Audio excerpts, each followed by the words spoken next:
আসসালামু আলাইকুম everyone, welcome back to my another new blog. আশা করছি সবাই ভালো আছেন। আল্লাহর অশেষ রহমতে আলহামদুলিল্লাহ আমরাও সবাই ভালো আছি। এই যে আমার জামাই এখন রেডি হচ্ছে অফিসে যাওয়ার জন্য। সে রেডি হয়ে গেছে, এখন মোজা পড়তেছে। আজকে তাকে ব্রেকফাস্টে দিয়েছিলাম রুটি আর সুজির হালুয়া। রুটি খালা এসে সকালবেলা বানিয়েছে, আর সুজির হালুয়াটা আমি করেছিলাম। আর এখানে গত রাতে বড়ই নিয়ে আসছিল, খাওয়ার পর কিছু ছিল, এগুলো দিয়ে আজকে আমি ভর্তা বানাবো। আর এই তো ওর খাওয়ার পর যে অবশিষ্টটুকু রয়ে গেছে, এগুলো এখন আমি কিচেনে নিয়ে রেখে দিব।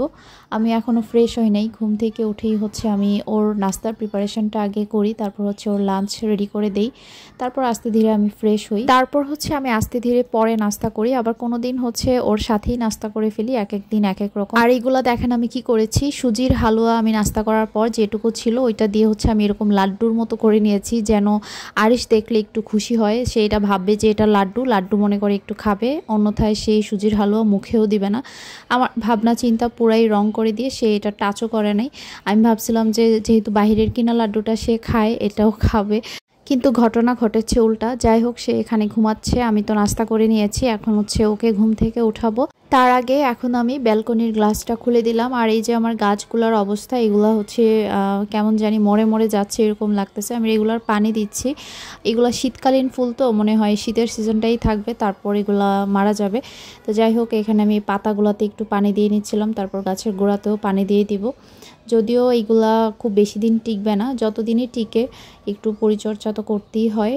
আর গাছের পরিচর্যার খুব একটা নলেজ আমার নাই। আমি একটু পানি দিতে জানি, এছাড়া গাছকে কিভাবে পরিচর্যা করতে হয়, অনেক দিন পর্যন্ত গাছ টিকিয়ে রাখা যায়, সেটা সম্পর্কে আমার খুব ক্ষুদ্রই জ্ঞান। যাই হোক, আজকে সকালবেলা রোদ ওঠে নাই, ওয়েদারের আজকে মন খারাপ, মনে হচ্ছে যে এখনই কান্না করে দিবে, বৃষ্টি হবে এরকম মনে হচ্ছে আর কি।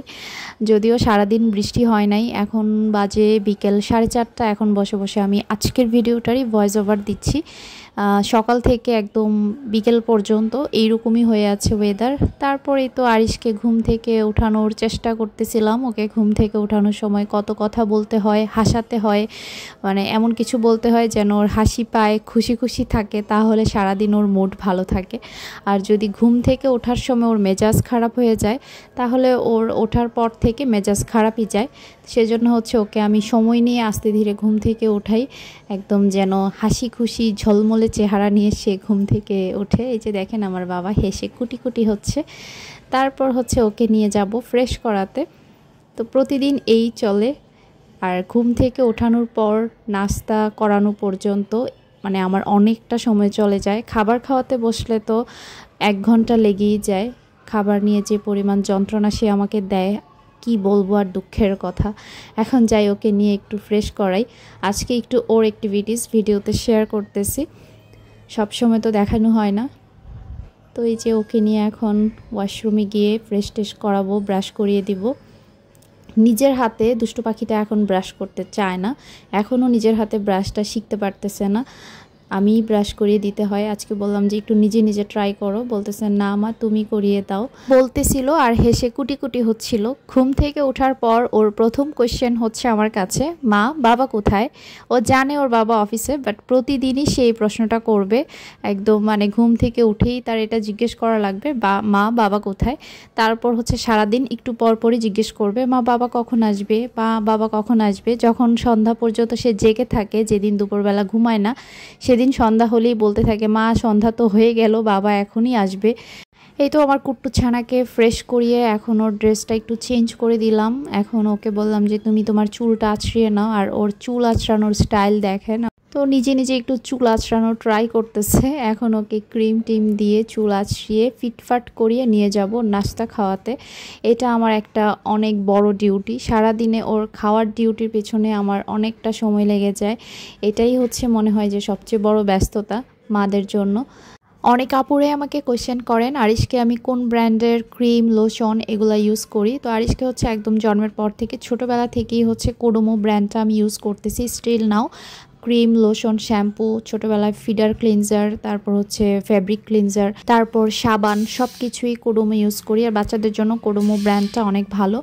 এই যে ও একদম পরিপাটি হয়ে গেছে, এখন নিয়ে যাব নাস্তা খাওয়াতে। রাতের বেলা ঘুমানোর সময় কিছু খেলনা টেলনা নিয়ে ঘুমায়, এগুলা নিয়ে এখন চলে যাচ্ছে ওই রুমে। আমি বেড এখনও গুছাই নাই, আগে ওকে নাস্তা খাওয়াবো তারপর বেড গুছাবো। আজকে বিছানার চাদর চেঞ্জ করব। আর এদিকে হচ্ছে এই জানালাটাই এখনও খোলা হয় নাই। আজকে পুরা গম্ভীর একটা ওয়েদার, কোনো বাতাস নেই, রোদ নেই, কেমন জানি হয়ে আছে, কেমন মন খারাপ টাইপের একটা ওয়েদার। আজকের ব্লগে আমি আমার কাজবাজ শেয়ার করব, ডেইলি যে কাজগুলো আমি বাসায় করে থাকি সেগুলোই আজকে আপনাদের সাথে শেয়ার করব।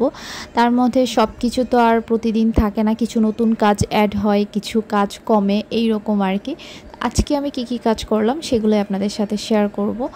তো এখানে হচ্ছে এই যে আমার শু বক্সটার উপর একটু এলোমেলো হয়ে আছে, প্রতিদিনই গুছাই, তারপরও ওরা এটা সেটা রেখে একদম হিজিবিজি অবস্থা করে রাখে। এখানে আমার ফিশকে এখনও সকালের খাবার দেয়া হয় নাই, তো এখন হচ্ছে আমাকে আসতে দেখে সে একদম সাইডে চলে আসছে। আর সাইডে চলে এসে সে খাবারের জন্য হচ্ছে মুখটা দিয়ে কেমন জানি করতে থাকে, মানে এতেই বুঝি যে সে এখন খাবার খেতে চাচ্ছে। আর আরিশকে হচ্ছে ওর লাড্ডুগুলো দেখালাম, ওকে বললাম যে মা তোমার জন্য একটা জিনিস বানিয়েছি। এটা বলার সাথে সাথেই সে নিজেই চোখটা অফ করে ফেলেছে। আর তারপর এটা দেখে বলতেছে ওয়াও, কিন্তু এটা আমি খাবো না।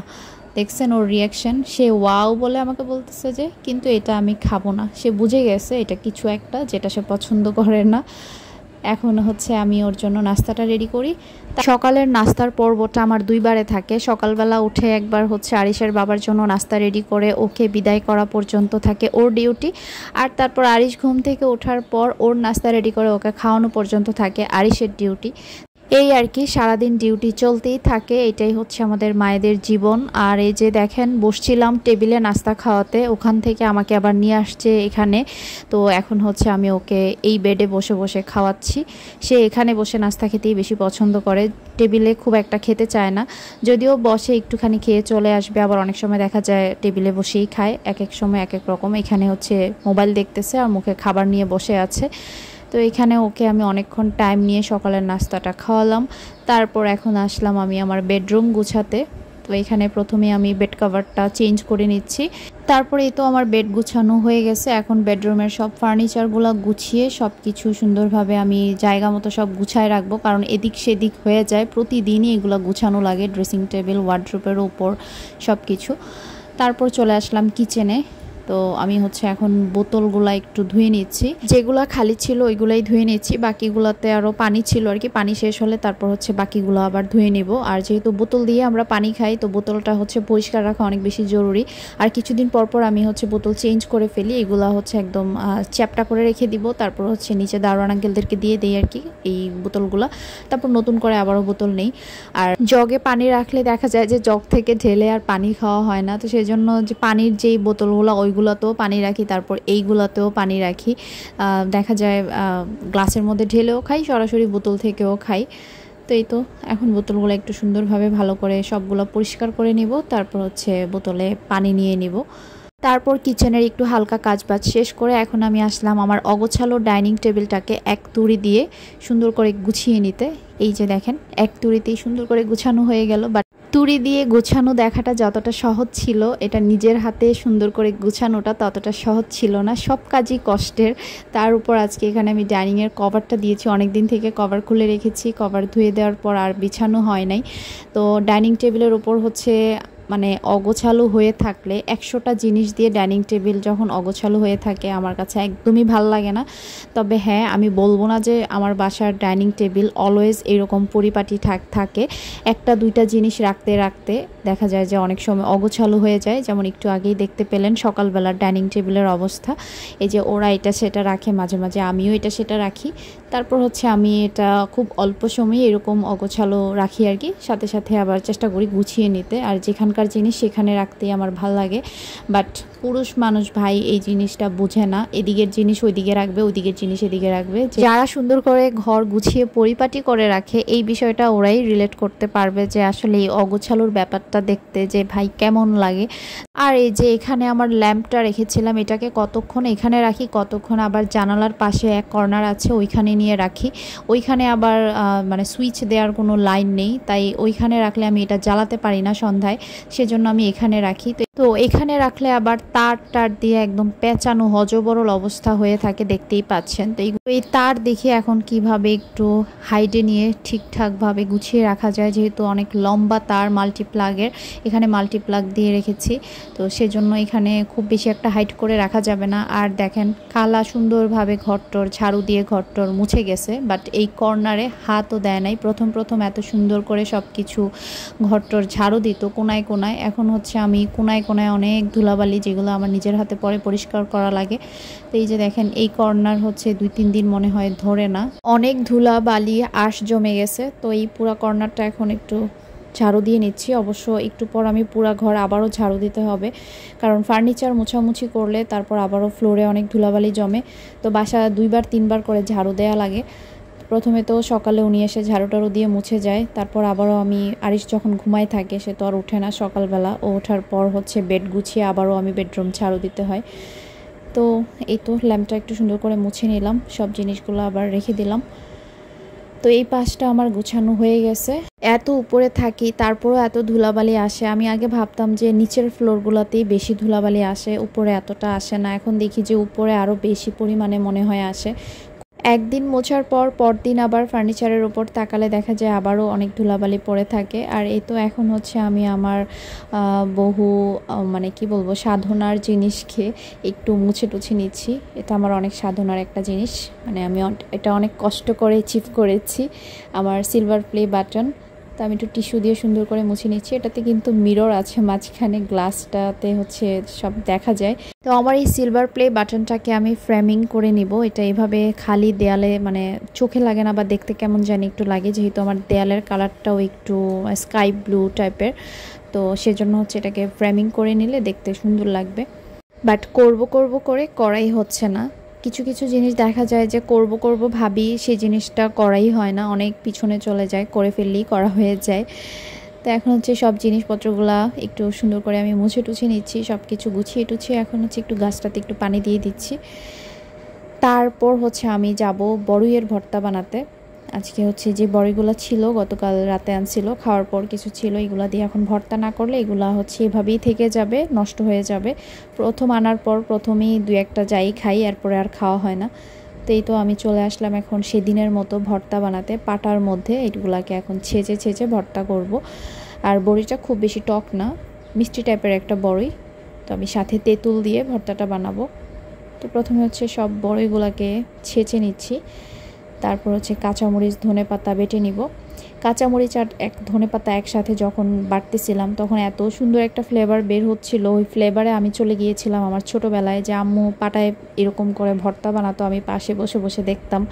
সেই স্মৃতি আমার হচ্ছে মনে পড়ে গেছে আর কি। গ্রানে এত সুন্দর একটা গ্রান বের হয়েছে, মানে এই গ্রানটা শুনলেই মনে হয় যে বড়ইয়ের ভর্তা বানানো হচ্ছে। তারপর হচ্ছে একটু খেজুরের গুড় পিষে দিয়ে দিচ্ছি, খেজুরের গুড়টা দিলে ভর্তা অনেক বেশি মজা হয়।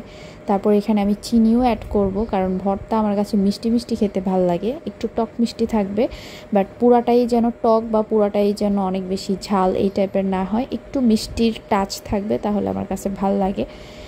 আর এই ভর্তাটা আমি বানিয়ে রাখতেছি সন্ধ্যায় খাওয়ার জন্য। আমার একা ভর্তা খেতে ভাল লাগে না, সেদিন বানাইছিলাম একা খাওয়াতে আমার কাছে ভর্তাই ভাল লাগে নাই।